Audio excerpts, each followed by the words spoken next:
Alors bonsoir, chers frères et sœurs. Soyez les bienvenus sur Anjombolo TV. Comme toujours, c'est un réel plaisir pour moi de venir à vous, afin qu'ensemble nous nous rendions au pied du Seigneur de gloire, Jésus-Christ, pour partager le pain de vie, la parole de Dieu, la bonne nouvelle d'élection de la grâce, la bonne nouvelle, chers frères et sœurs, de la prédestination des élus de Dieu au salut. Je me lasse point de vous enseigner les mêmes choses, et comme dirait l'apôtre Paul, pour vous cela est salutaire. Ce soir, chers frères et sœurs, nous parlerons donc encore d'élection de la grâce, nous parlerons de prédestination des élus de Dieu au salut. En l'occurrence, je me propose au cours de notre conférence de vous présenter, chers frères et sœurs, téléspectateurs de Anjombolo TV, la parabole du Fils prodigue qui jette une grande lumière sur le mystère d'élection de la grâce à travers ses enseignements pratiques. Vous vous souvenez que récemment, j'ai donné une conférence sur les enseignements pratiques de la parabole des conviés. Et vous avez vu quelle lumière en jaillissait. Vous savez, le Seigneur Jésus-Christ, il avait à cœur d'enseigner en parabole. Les paraboles ont cet intérêt, effectivement, qu'elles permettent de captiver l'attention et de faire passer certaines vérités. Dans la conférence de ce soir, je l'ai donc intitulée, chers frères et sœurs, l'élection de la grâce et les enseignements pratiques de la parabole du Fils prodigue. Chers frères et sœurs téléspectateurs de Anjombolo TV, quels sont les enseignements pratiques de la parabole du Fils prodigue? Qu'est-ce que la parabole du Fils prodigue a à nous dire au sujet de la misère de l'homme et l'état de péché et de condamnation de l'humanité? Quels sont les enseignements pratiques de la parabole du Fils prodigue sur l'identité du Sauveur du monde? Qu'est-ce que la parabole du Fils prodigue a à nous dire au sujet de la largeur, la longueur, la hauteur et la profondeur de la bonté de Dieu et de son amour pour les hommes? Qu'est-ce que la parabole du Fils prodigue, chers frères et sœurs, a à nous dire au sujet des mérites de l'homme dans le salut? Quels sont les enseignements pratiques de la parabole du Fils prodigue sur la matière de la propre justice? Telles sont, chers frères et sœurs, les préoccupations fondamentales adressées par la présente conférence et que j'ai intitulé l'élection de la grâce et les enseignements pratiques de la parabole du Fils prodigue.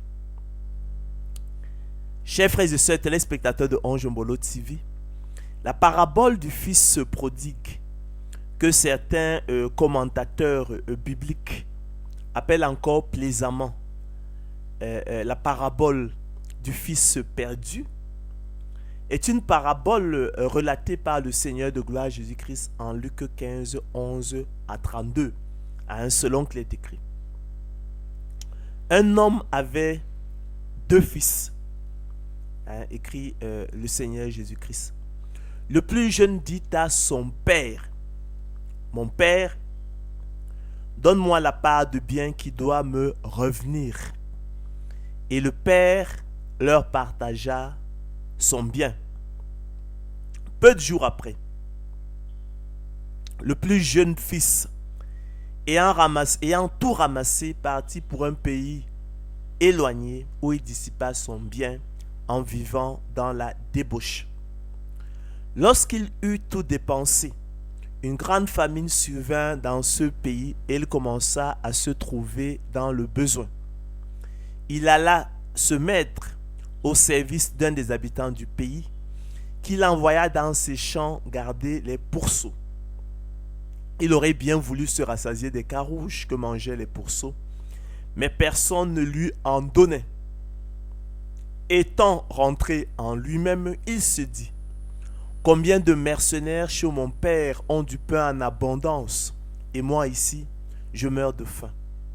Je me lèverai, j'irai vers mon père et je lui dirai, mon père, j'ai péché contre le ciel et contre toi. Je ne suis plus digne d'être appelé ton fils. Traite-moi comme l'un de tes mercenaires. Il se leva et alla vers son père. Comme il était encore loin, son père le vit et fut ému de compassion. Il courut se jeter à son cou et le baisa. Le fils lui dit, mon père, j'ai péché contre le ciel et contre toi. Je ne suis plus digne d'être appelé ton fils. Mais le père dit à ses serviteurs, apportez vite la plus belle robe et l'en revêtez. Mettez-lui un anneau au doigt et des souliers aux pieds. Amenez le veau gras et tuez-le. Mangeons et réjouissons-nous, car mon fils que voici était mort et il est revenu à la vie. Il était perdu et il est retrouvé. Et ils commencèrent à se réjouir. Or, le fils aîné était dans les champs. Lorsqu'il revint et approcha de la maison, il entendit la musique et les danses. Il appela un des serviteurs et lui demanda ce que c'était. Ce serviteur lui dit, ton frère est de retour, et parce qu'il l'a retrouvé en bonne santé, ton père a tué le veau gras. Il se mit en colère et ne voulut pas entrer. Son père sortit et le pria d'entrer. Mais il répondit à son père, voici, il y a tant d'années que je te sers, sans avoir jamais transgressé tes ordres. Et jamais tu ne m'as donné un chevreau pour que je me réjouisse avec mes amis. Et quand ton fils est arrivé, celui qui a mangé ton bien avec des prostituées, c'est pour lui que tu as tué le veau gras. Mon enfant, lui dit le père, tu es toujours avec moi et tout ce que j'ai est à toi. Mais il fallait bien s'égayer et se réjouir parce que ton frère que voici était mort et qu'il est revenu à la vie. Parce qu'il était perdu et qu'il est retrouvé. Chers frères et sœurs, la parabole du fils prodigue est un récit allégorique qui présente un très grand intérêt sotériologique. En raison d'une part du salut du fils prodigue et de son parcours spirituel, lui qui, après son éloignement par ignorance de la maison paternelle, en quête de la jouissance des plaisirs du monde et de liberté, se découvrit misérable pécheur, perdu dans le monde, indigne de son Père et Sauveur, dont il s'était lui-même privé de l'amour et bonté, et vers qui il se résolut à retourner pour trouver le repos.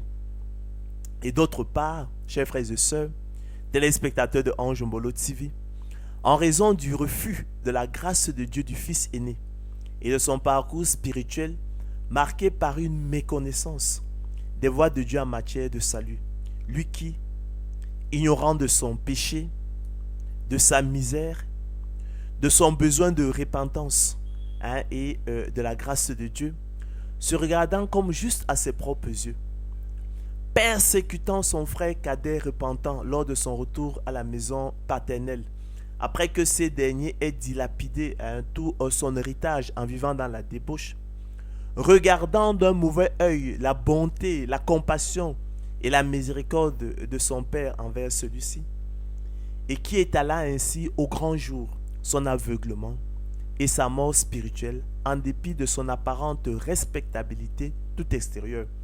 D'où aussi, chers frères et sœurs, téléspectateurs de Ange Mbolo TV, l'ensemble d'enseignements pratiques clairs et précis que l'on peut en tirer sur l'état de péché et de condamnation de l'humanité l'indignité des élus de Dieu et partant leur mérite imaginaire, l'illusion de la propre justice, l'infinie richesse de la grâce de Dieu et sa souveraineté dans le salut, principaux thèmes dont traite la parabole du fils prodigue, où l'homme qui avait deux fils représente naturellement le Père céleste et sauveur du monde dans sa maison.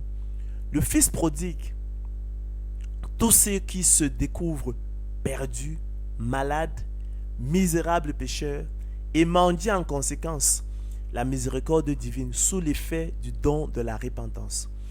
Et le fils aîné, tous ceux qui, comme les pharisiens, de par leur respectabilité de façade, ignorant de leurs péchés, de leurs besoins de repentance, se considèrent bien portants, justes à leurs propres yeux, et refusent la grâce de Dieu.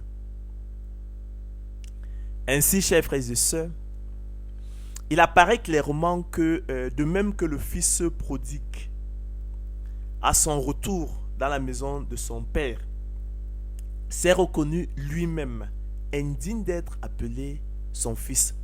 De même aussi, chers frères et sœurs, téléspectateurs de Ange Mbolo TV, les élus de Dieu, par eux-mêmes, au regard de leur vie d'impiété et d'iniquité, sont indignes d'être appelés enfants de Dieu. Ils n'ont donc aucun mérite dans leur salut, selon qu'il est écrit. Étant rentré en lui-même, il se dit: combien de mercenaires chez mon père ont du pain en abondance, et moi ici je meurs de faim. Je me lèverai, j'irai vers mon père, et je lui dirai: mon père, j'ai péché contre le ciel et contre toi. Je ne suis plus digne d'être appelé ton fils. Traite-moi comme l'un de tes mercenaires. Et il se leva et alla vers son père. Comme il était encore loin, son père le vit et fut ému de compassion. Il courut se jeter à son cou et le baisa. Le fils lui dit: mon père, j'ai péché contre le ciel et contre toi. Je ne suis plus digne d'être appelé ton fils.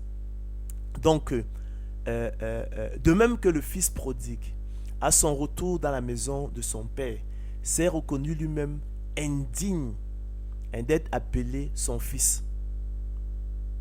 De même aussi, chers frères et sœurs, les élus de Dieu, par eux-mêmes, au regard de leur vie d'impiété et d'iniquité, sont indignes d'être appelés enfants de Dieu et n'ont donc aucun mérite dans leur salut. D'accord? Le fils dit au père: mon père, j'ai péché contre le ciel et contre toi, je ne suis plus digne d'être appelé ton fils. La prise de conscience de son indignité par le fils prodigue, conscient de son besoin de repentance, mendiant de la miséricorde divine, qui se découvrit perdu, malade et misérable pécheur, contraste avec l'illusion de la propre justice du fils aîné, ignorant de son péché, de son besoin de repentance, se regardant comme juste à ses propres yeux, cherchant vainement la justification dans les œuvres de la loi, et qui vit d'un mauvais œil que son père soit bon envers son frère cadet lors de son retour à la maison paternelle, refusant ainsi la grâce de Dieu pour sa perte, selon qu'il est écrit.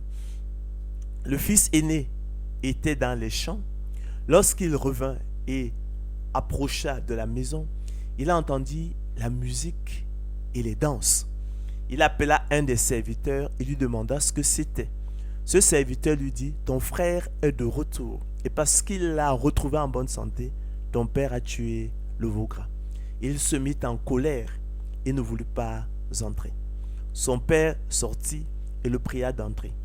Mais il répondit à son père: voici, il y a tant d'années que je te sers, sans avoir jamais transgressé tes ordres. Et jamais tu ne m'as donné un chevreau pour que je me réjouisse avec mes amis. Et quand ton fils est arrivé, celui qui a mangé ton bien avec des prostituées, c'est pour lui que tu as tué le veau gras. Le refus, chers frères et sœurs, de la grâce de Dieu, affiché par le fils aîné, qui se mit en colère et ne voulut pas entrer dans la maison du Père pour se réjouir du retour de son frère cadet et de la miséricorde insondable paternelle, traduit, chers frères et sœurs, une méconnaissance des voies de Dieu en matière de salut et dévoile la mort spirituelle du fils aîné sous l'apparence trompeuse de ses œuvres mortes.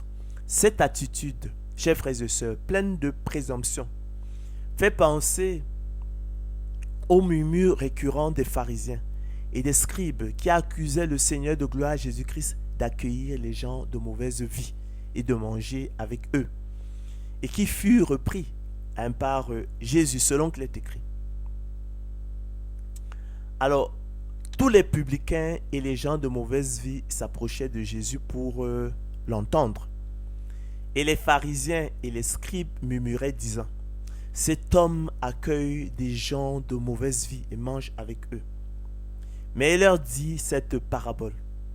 « Quel homme d'entre vous, s'il a 100 brebis et qu'il en perde une, ne laisse les 99 autres dans le désert pour aller après celle qui est perdue jusqu'à ce qu'il la retrouve. Lorsqu'il l'a retrouvée, il la met avec joie sur ses épaules et de retour à la maison, il appelle ses amis et ses voisins et leur dit « Réjouissez-vous avec moi, car j'ai retrouvé ma brebis qui était perdue. » De même, je vous le dis, il y aura plus de joie dans le ciel pour un seul pécheur qui se répand que pour 99 justes qui n'ont pas besoin de repentance. Ou quelle femme, si elle a dit drachmes et qu'elle en perd une, n'allume une lampe, ne balaye la maison et ne cherche avec soin jusqu'à ce qu'elle la retrouve. Lorsqu'elle l'a retrouvée, elle appelle ses amis et ses voisines et dit « Réjouissez-vous avec moi, car j'ai retrouvé la drachme que j'ai perdue. » De même, je vous le dis, il y a de la joie devant les anges de Dieu pour un seul pécheur qui se repent. Le Seigneur Jésus-Christ dit encore, et cette fois-là en ironisant, « Ainsi, ce ne sont pas ceux qui se portent bien qui ont besoin de médecins, mais les malades. Ce ne sont pas ceux qui se considèrent bien portants qui ont besoin de médecins, d'accord, mais ceux qui se sont découverts malades. Allez et apprenez ce que signifie « Je prends plaisir à la miséricorde et non au sacrifice, car je ne suis pas venu appeler des justes, mais des pécheurs. Car je ne suis pas venu appeler ceux qui se considèrent justes, mais ceux qui se sont découverts pécheurs. » C'est terrible. Le Seigneur Jésus-Christ dit qu'il n'est pas venu appeler ceux qui se considèrent justes, mais ceux qui se sont découverts pécheurs. Naturellement, ceux qui se considèrent comme justes n'ont pas besoin d'un sauveur, puisqu'ils sont justes par eux-mêmes. Puis Jésus dit, « Je suis venu dans ce monde pour un jugement, pour que ceux qui ne voient point voient et ceux qui voient deviennent aveugles. » Quelques pharisiens, chers frères et sœurs, qui étaient avec lui, ayant entendu ces paroles, lui dirent, « Nous aussi sommes-nous aveugles ?» Jésus leur répondit, « Si vous étiez aveugles, vous n'auriez pas de péché. Mais maintenant vous dites, nous voyons. C'est pour cela que votre péché subsiste. » Donc maintenant, vous vous considérez comme clairvoyant, comme juste. C'est pour cela que votre péché subsiste.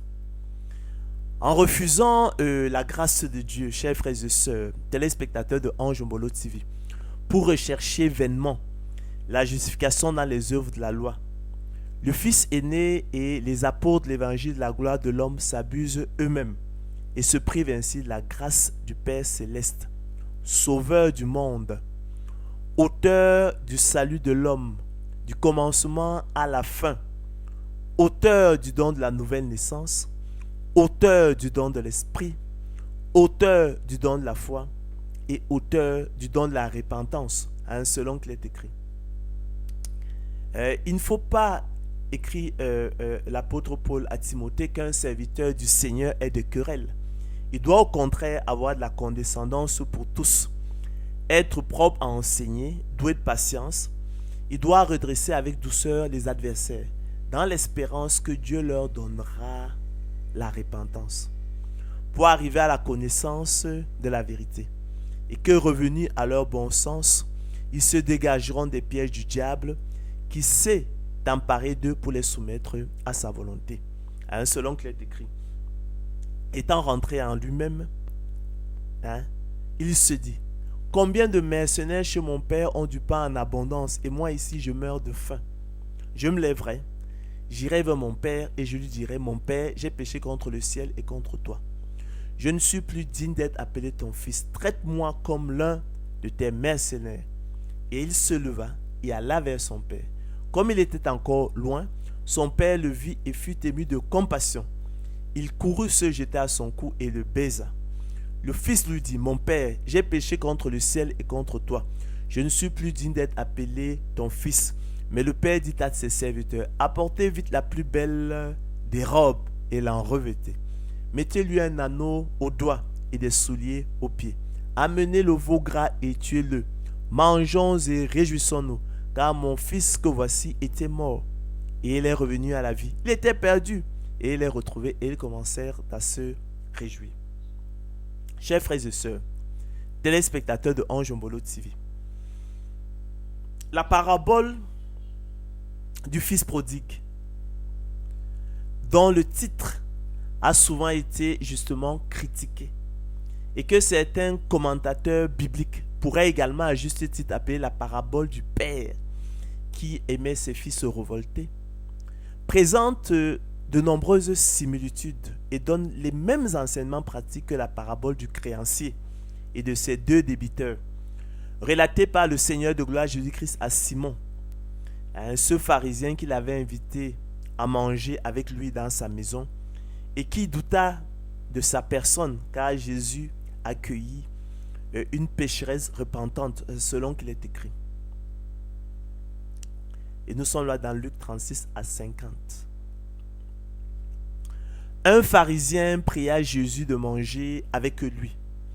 Jésus entra dans la maison du pharisien et se mit à table. Et voici, une femme pécheresse qui se trouvait dans la ville, ayant su qu'il était à table dans la maison du pharisien, apporta un vase d'albâtre plein de parfums et se tint derrière aux pieds de Jésus. Elle pleurait et bientôt elle lui mouilla les pieds de ses larmes, puis les essuya avec ses cheveux, les baisa et les oignit de parfum. Le pharisien, chers frères et sœurs, qui l'avait invité, voyant cela, dit en lui-même, si cet homme était un prophète, il connaîtrait qui et de quelle espèce est la femme qui le touche. Il connaîtrait que c'est une pécheresse. Jésus prit la parole et lui dit, Simon, j'ai quelque chose à te dire. Maître, parle, répondit-il. Un créancier avait 2 débiteurs. L'un devait 500 deniers et l'autre 50.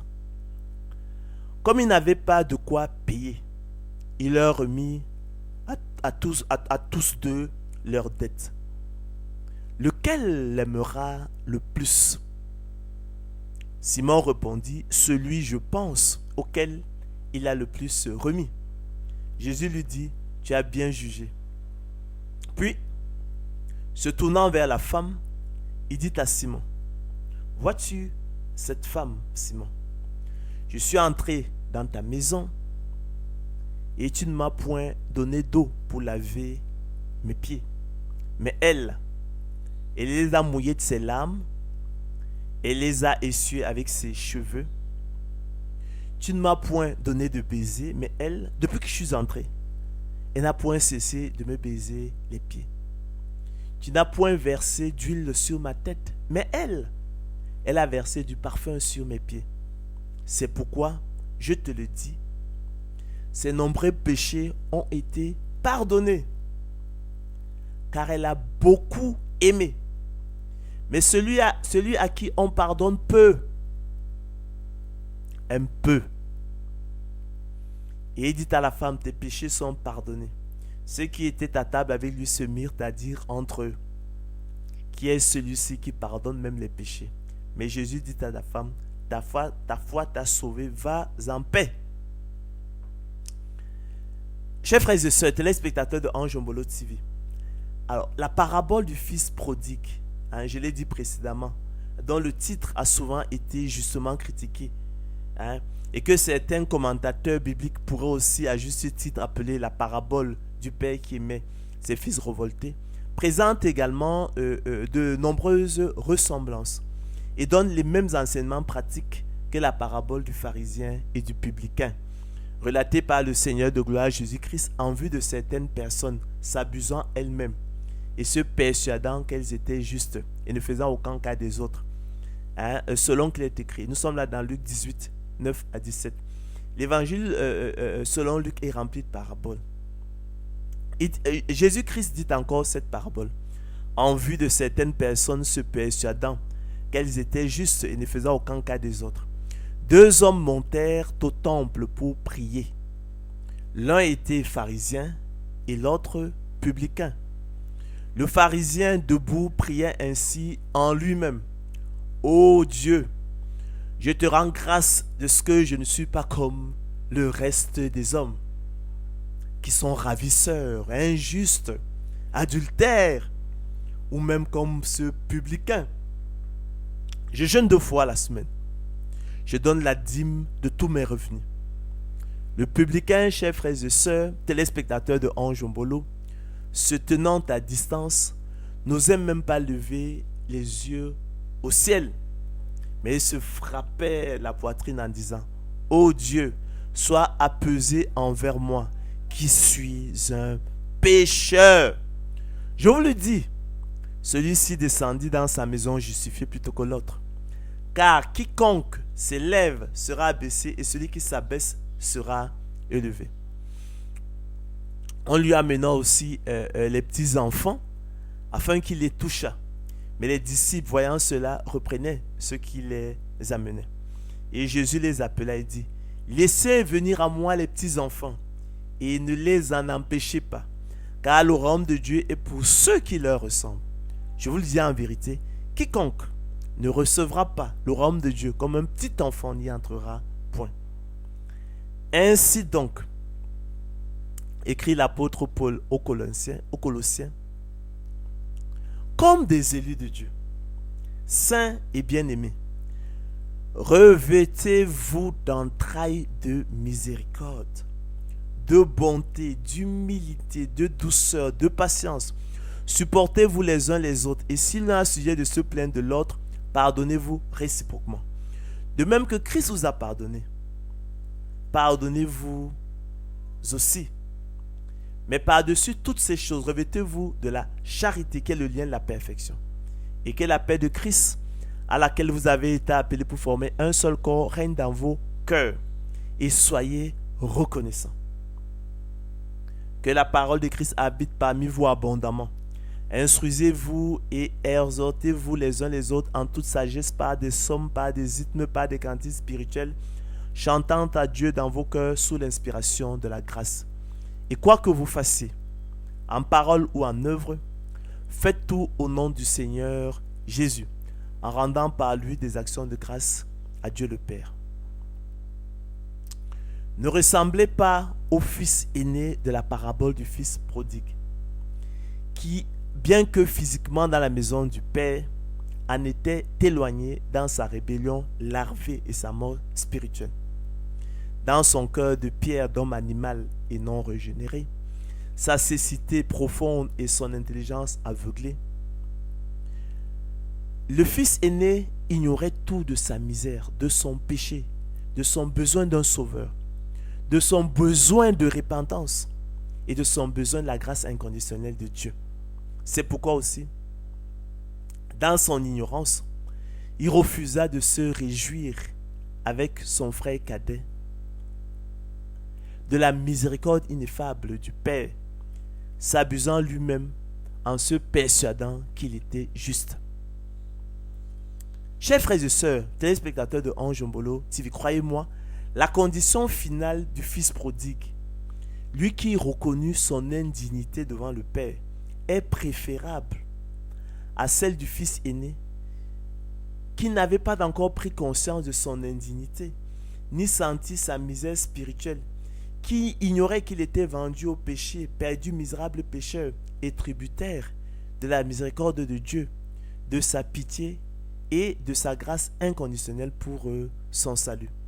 Dans sa présomption et son aveuglement, il n'était pas encore parvenu à la différence de son frère cadet, au point où, avec l'apôtre Paul, il pouvait s'exclamer: misérable que je suis, qui me délivrera du corps de cette mort. En effet, écrit l'apôtre Paul aux Romains, nous savons que la loi est spirituelle, mais moi, écrit l'apôtre Paul, je suis charnel, vendu au péché. Ça, le fils aîné ne le comprenait pas. Le fils cadet l'avait compris. Il était vendu au péché. Nous sommes vendus au péché. Car je ne sais pas ce que je fais, écrit l'apôtre Paul. Je ne comprends pas ce que je fais. Je ne fais point ce que je veux et je fais ce que je hais. Or, si je fais ce que je ne veux pas, je reconnais par là que la loi est bonne. Et maintenant, ce n'est plus moi qui le fais, mais c'est le péché qui habite en moi. Ce qui est bon, je le sais, écrit l'apôtre Paul, n'habite pas en moi, c'est-à-dire dans ma chair. J'ai la volonté, mais non le pouvoir de faire le bien. Car la chose est impossible à la volonté parce que le péché la rend sans force. Car je ne fais pas le bien que je veux, je fais le mal que je ne veux pas. Et si je fais ce que je ne veux pas, ce n'est plus moi qui le fais, c'est le péché qui habite en moi. Je trouve donc en moi cette loi. Quand je veux faire le bien, le mal est attaché en moi. Car je prends plaisir à la loi de Dieu selon l'homme intérieur, mais je vois dans mes membres une autre loi qui lutte contre la loi de mon entendement et qui me rend captif de la loi du péché qui est dans mes membres. Misérable que je suis, qui me délivrera du corps de cette mort.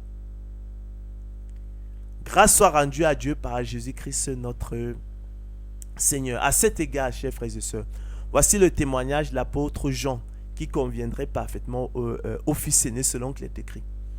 Celui qui dit qu'il est dans la lumière et qui hait son frère est encore dans les ténèbres.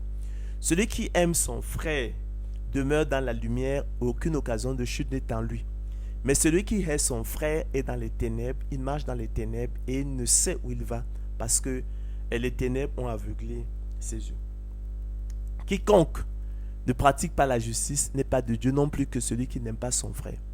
Car ce qui vous a été annoncé, ce que vous avez entendu dès le commencement, c'est que nous devons nous aimer les uns les autres et ne pas ressembler à Caïn, qui était du malin et qui tua son frère. Et pourquoi le tua-t-il? Parce que ses œuvres étaient mauvaises et que celles de son frère étaient justes. Ô homme, qui que tu sois, ô fils aîné, toi qui juges, tu es donc inexcusable, écrit l'apôtre Paul. Car en jugeant les autres, en jugeant ton frère cadet, le fils prodigue, tu te condamnes toi-même, puisque toi qui juges, tu fais les mêmes choses. Ta révolte lavée reste une révolte au même titre que celle ouverte du fils prodigue. Nous savons en effet que le jugement de Dieu contre ceux qui commettent de telles choses est selon la vérité. Et penses-tu aux hommes qui jugent ceux qui commettent de telles choses et qui les fait que tu échapperas au jugement de Dieu? Ou méprises-tu les richesses de sa bonté, de sa patience et de sa longanimité, ne reconnaissant pas que la bonté de Dieu te pousse à la repentance?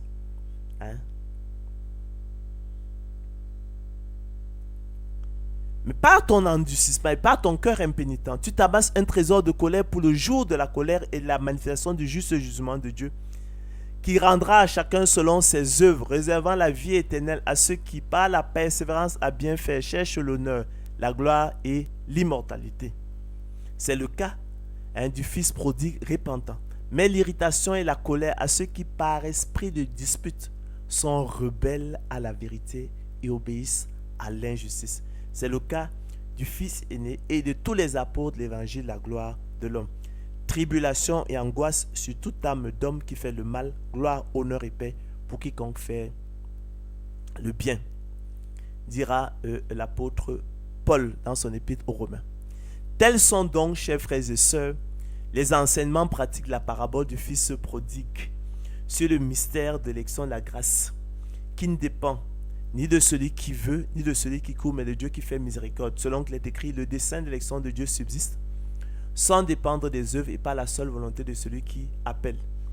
Ainsi, par eux-mêmes, au regard de leur vie d'impiété et d'iniquité, les élus de Dieu, comme le Fils prodigue, sont indignes d'être appelés enfants de Dieu. D'accord? En conséquence, ils n'ont aucun mérite dans le salut.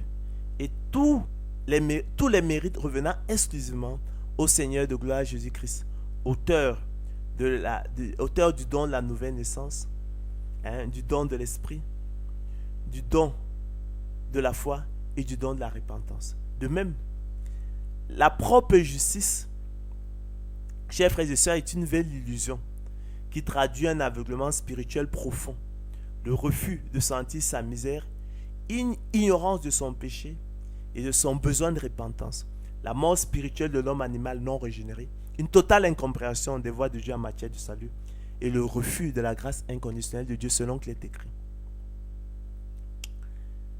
Et nous sommes là dans l'épître de Paul aux Philippiens. Je ne me lasse point de vous écrire les mêmes choses, écrit l'apôtre Paul aux Philippiens, et pour vous cela est salutaire. C'est ce que nous également nous faisons sur Ange Mbolo TV. Prenez garde aux chiens, écrit-il, prenez garde aux mauvais ouvriers. Prenez garde aux faux circoncis. Car les circoncis, écrit l'apôtre Paul aux Philippiens, c'est nous qui rendons à Dieu notre culte par l'Esprit de Dieu. D'accord? Qui nous glorifions en Jésus-Christ et qui ne mettons point notre confiance en la chair. Moi aussi, écrit-il, cependant, j'aurais sujet de mettre ma confiance en la chair. Si quelque autre croit pouvoir se confier en la chair, je le puis bien davantage, dit-il. Moi, circoncis le 8e jour de la race d'Israël, de la tribu de Benjamin, hébreu né d'hébreu, donc de père et de mère. Vous savez que la judaïté se transmet par la mère. Mais lui, il était non seulement de mère, mais aussi de père hébreu. Quant à la loi pharisien, d'accord, il avait grandi à l'école de Gamaliel. Quant aux zèles persécuteurs de l'Église, irréprochables à l'égard de la justice de la loi. Mais ces choses, dit-il, qui étaient pour moi des gains, je les regardais comme une perte de la boue à cause de Christ. Et même, je regarde toutes choses comme une perte à cause de l'excellence de la connaissance de Jésus-Christ, mon Seigneur, pour lequel j'ai renoncé à tout. Et je les regarde comme de la boue afin de gagner Christ. Et d'être retrouvé en lui, non avec ma justice, celle qui vient de la loi, mais avec celle qui s'obtient par la foi en Christ, la justice qui vient de Dieu par la foi, ou plutôt par le moyen du don de la foi, afin de connaître Christ et la puissance de sa résurrection et la communion de ses souffrances, en devenant conforme à lui dans sa mort, pour parvenir, si je le puis, à la résurrection d'entre les morts. Ce n'est pas que j'ai déjà remporté le prix ou que j'ai déjà atteint la perfection, mais je cours pour tâcher de le saisir, puisque moi aussi j'ai été saisi par Jésus-Christ. Frère, je ne pense pas l'avoir saisi, mais je fais une chose, oubliant ce qui est en arrière, me portant vers ce qui est en avant, je cours vers le but pour remporter le prix de la vocation céleste en Jésus-Christ. Nous tous donc qui sommes parfaits, ayant cette même pensée, et si vous êtes en quelque point de notre avis, Dieu vous éclairera aussi là-dessus. Seulement, au point où nous sommes parvenus, marchons d'un même pas. Soyez tous mes imitateurs, écrit l'apôtre Paul, et portez les regards sur ceux qui marchent selon le modèle que vous avez en nous. Car, frère, il en est plusieurs qui marchent en ennemi de la croix de Christ. Je vous en ai souvent parlé, dit-il, j'en parle encore maintenant en pleurant. Leur fin sera la perdition, Ils ont pour Dieu leur ventre, ils mettent leur gloire dans ce qui fait leur honte, et ne pensent qu'aux choses de la terre. Mais notre cité à nous est dans les cieux, de nous attendons aussi comme sauveur le Seigneur Jésus-Christ qui transformera le corps de notre humiliation en le rendant semblable au corps de sa gloire par le pouvoir qu'il a de s'assujettir à toutes choses. Nous sommes donc parvenus, chers frères et sœurs, au thème de notre conférence qui portait sur les enseignements pratiques de la parabole du fils prodigue, qu'on a dit qu'on pouvait aussi à juste titre appeler plutôt la parabole du père qui aimait ses fils révoltés. On a vu que effectivement, de même que le fils prodigue a reconnu devant son père son indignité, d'accord, lui que le père a accueilli dans sa maison, lui que le père a justifié, glorifié, adopté. De même, s'agissant des élus de Dieu, au regard de leur vie d'impiété et d'iniquité, ils sont absolument indignes d'être appelés enfants de Dieu. Par conséquent, ils n'ont aucun mérite dans le salut. Ça, c'était un point. On a vu, s'agissant du fils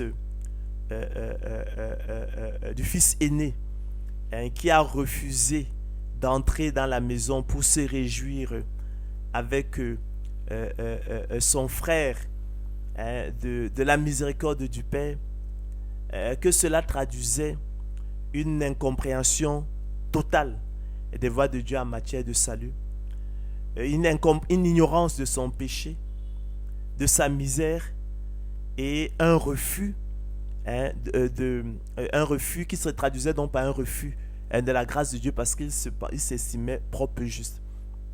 Le Seigneur Jésus-Christ, à travers les échanges qu'il a eus avec les pharisiens et les scribes, nous a bien indiqué effectivement que ces gens-là étaient grandement dans l'erreur. La propre justice, l'évangile, la gloire de l'homme est une vaine illusion.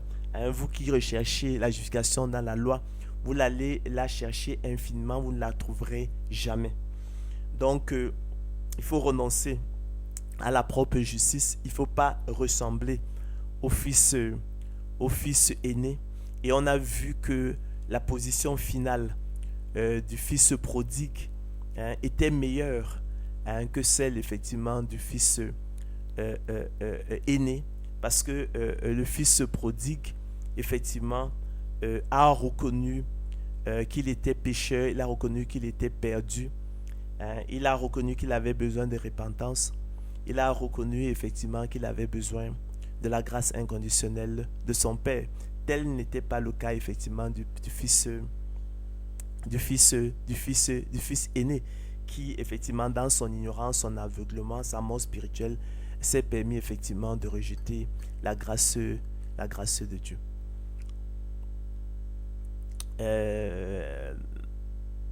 Je pense que fondamentalement, ce sont les questions qui ont été tranchées, que la parabole du fils prodigue nous a permis de trancher sur la question de l'élection de la grâce et de la prédestination.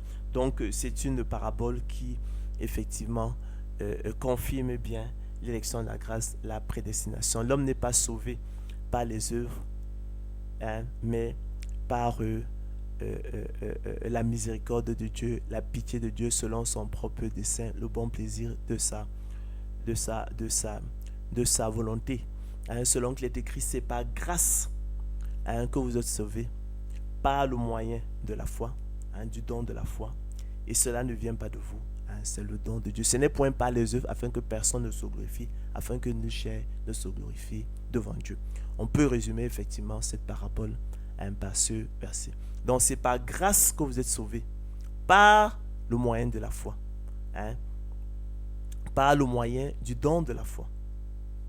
Et cela ne vient pas de vous, c'est le don de Dieu. Ce n'est point par les œuvres afin que personne ne se glorifie, afin que nulle chair ne se glorifie devant Dieu. Je pense que la leçon fondamentale. Donc, c'est par grâce que vous êtes sauvés, par le moyen de la foi, ou plutôt, par le moyen du don de la foi. Et cela ne vient pas de vous, hein, c'est le don de Dieu. Ce n'est point par les œuvres afin que personne ne se glorifie, afin que nulle chair ne se glorifie devant Dieu. Vous voyez que le fils et le fils aîné qui rejette la miséricorde de Dieu, qui rejette la grâce inconditionnelle de Dieu, qui recherche la justification dans les œuvres de la loi, dans les bonnes œuvres, voulait se donner des sujets de se glorifier devant Dieu et devant les hommes. Hein? Or, que nous dit l'Écriture? Ce n'est point par les œuvres, précisément afin que personne ne se glorifie, afin que nulle chair ne se glorifie devant Dieu. Donc nous sommes sauvés selon l'élection de la grâce, la prédestination des élus de Dieu au salut. La prédestination sont le bon plaisir de la volonté de Dieu. C'est l'enseignement fondamental de cette parabole qui vient confirmer la leçon que nous avions déjà tirée de la parabole des conviés. Donc bonne soirée, réécoutez ces choses. Le Seigneur Christ a enseigné à travers les paraboles. Les paraboles, effectivement, permettent, je l'ai dit, de captiver l'attention, de susciter, de réveiller notre intelligence, de captiver l'attention, de nous mettre à nous permettre de réfléchir à travers les images qui sont présentées, de façon à ce qu'effectivement on puisse tirer effectivement un ensemble d'enseignements d'enseignements pratiques. Donc bonne soirée, à la prochaine, que l'honneur, la gloire, les acclamations reviennent au Seigneur de gloire Jésus-Christ seul. Bonne soirée, à la prochaine, restez connectés sur Ange Mbolo TV.